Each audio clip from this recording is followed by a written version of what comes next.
E aí pessoal do Universo Antari, sejam bem-vindos a mais um vídeo aqui no canal. Bem-vindos de volta à nossa playlist onde eu analiso todos os contos do H.P. Lovecraft.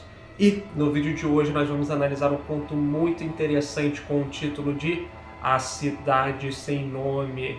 Esse conto foi escrito em janeiro de 1921 e publicado pela primeira vez na edição de novembro de 1921 da revista The Wolverine. Então fica aí a dica de mais um conto, lembrando que eu li nessa edição aqui da Delphi Classics, e é um conto muito interessante. De novo nós temos o tema, a temática do horror cósmico no Oriente Médio, que eu gosto muito. Eu só não estou aqui com a minha burca, com a minha indumentária, porque está muito calor hoje especificamente.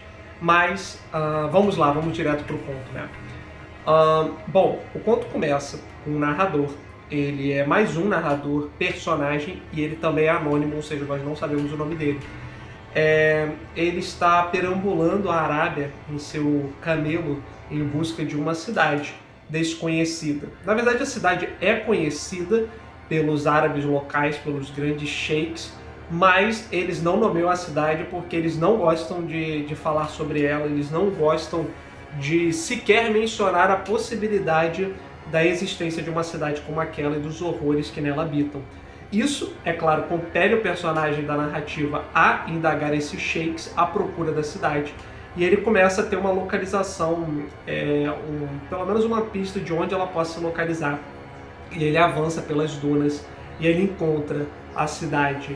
Então aqui logo de cara nós conseguimos ver de novo aquela coisa do Lovecraft utilizar algo que remonta a períodos imemoriais. Então a cidade está completamente desabitada, mas é aquela coisa, a cidade, o processo arquitetônico através do qual a cidade fora concebida é tão fantástico que o narrador questiona a procedência, ou seja, será que foram humanos que construíram essa cidade? Então ele investiga. A princípio ele não fica lá de noite porque ele tem mó cagaço, e faz sentido, né? Imagina você entrar numa cidade no meio do nada e tipo assim, a cidade está completamente deserta, então ele só fica explorando os exteriores da cidade, as estruturas,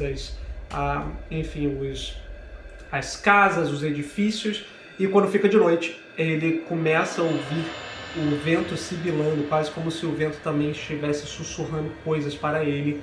E aí ele mete o pé da cidade e fica dormindo do lado de fora junto com o seu camelo e espera amanhecer para novamente empreender sua busca, né, sua expedição. Ele acaba encontrando espécies de falésias que foram meio que tampadas pelo processo enfim, inúmeras tempestades de areia foram fazendo com que justamente esses golfos de areia adentrassem nessas falésias e tampassem. Então ele precisa abrir caminho com a espada dele mesmo.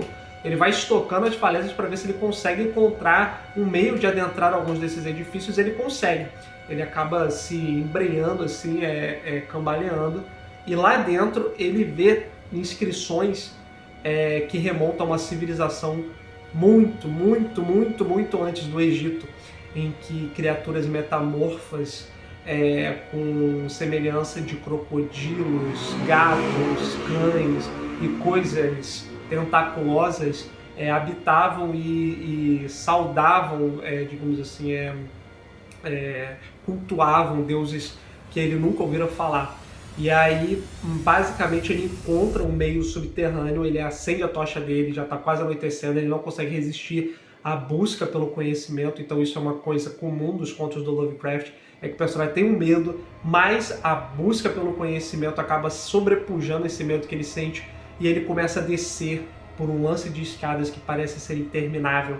Ele acaba dando numa galeria onde há uma espécie de corredor gigantesco com várias, quase como se fosse mausoléu para cada criatura que ali habitava, quase como se ali fosse uma câmara de reis que foram mumificados, e os próprios caixões eles são tão bem ornamentados que o personagem fica obstúpido, ele fica impressionado com o processo arquitetônico, com o processo através do qual esses caixões foram concebidos, porque eles parecem estátuas quase lívidos, né? E aí ele vai avançando pelo corredor e através das paredes enormes ele vê as gravuras, né, do que parece remontar a história desse povo. Então, desde antes da África sair dos mares, digamos assim, ou seja, bem no comecinho ali da vida na Terra, essas criaturas já habitavam e mostra, né, basicamente as gravuras elas vão mostrando, o narrador ele vai sumarizando, né, que tiveram guerras, conflitos com criaturas, outros tipos de criaturas inomináveis também, e aí houve traições, houve calamidades, enfim, e aí de repente tem um momento chave em que aparece uma criatura na gravura semelhante a um humano, e aí as gravuras seguintes, né, as representações seguintes nos murais, eles mostram como aquele povo repudiava a presença dos humanos, mas que acabava por sucumbir. E uma das últimas gravuras é justamente deles picotando o humano e simplesmente jogando ele na fogueira, assim. E o cara fica apavorado, mas é aquilo. A história continua e mostra que eles saíram da superfície e foram cavando o seu próprio caminho através do chão. E aí tem próximo dele dois meios, né, dois caminhos, um que leva à superfície, um caminho ornamentado, uma porta ornamentada de metal, e outro caminho que leva às profundezas. Vale salientar, né? Pô, mas como é que ele ficou tanto tempo lá embaixo sem iluminação? Porque ele já conseguia ver pelo relógio dele que já estava ficando de manhã. A tocha dele se apagou à medida que ele explorava o local, e é quase como se uma luminescência sobrenatural tivesse se apossado. É por isso que ele conseguiu enxergar no escuro. Mas é aquilo, né? Quando ele começa a meio que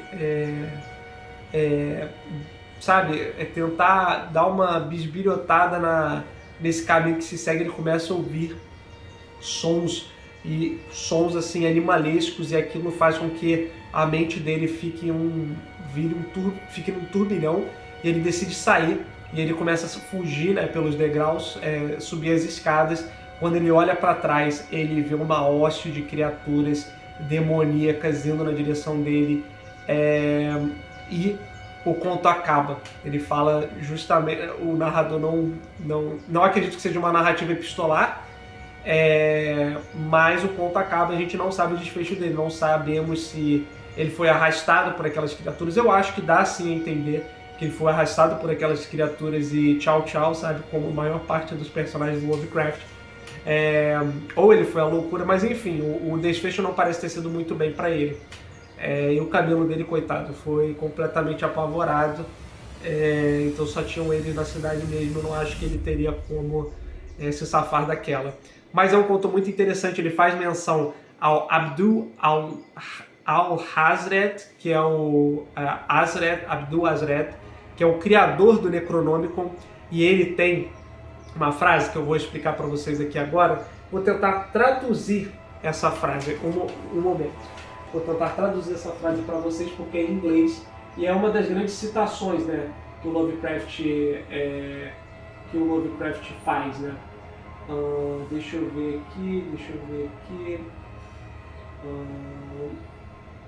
Tá, aqui. That is not that which can eternal lie, and with strange ails even death may die. Ou seja, não está morto aquele que consegue, digamos assim, descansar, repousar eternamente. E com strange ails, né, com épocas estranhas, com épocas imemoriais, até mesmo a morte que nós conhecemos, a mortalidade humana, ela pode morrer. Ou seja, as criaturas que esse Abdul escrevera, né, descrevera, eram tais que elas fazem com que o personagem, ao longo da narrativa, ele vá recitando isso como um mantra protetor, sabe? Como se ele tivesse a confirmação da loucura do Abdul Hazred, que, para quem não sabe, é o grande escritor por trás do Necronomicon. Talvez um dos maiores ícones de livros assim da cultura pop, um livro fictício, obviamente, que o próprio Lovecraft inventou, mas é muito interessante de ver isso no conto, né? E é isso. É um conto muito interessante. Eu diria que ele é um pouquinho lento até demais, mas eu acho que ele compensa no final. Especialmente se você já leu, por exemplo, Sob as Pirâmides, muito do que está aqui expande esse universo dos horrores cósmicos que o autor colocou, que se passam no Oriente Médio. Então eu acho que é muito interessante, vale a leitura. Mas aí, me digam o que vocês acharam e eu vejo vocês no próximo vídeo. Até mais!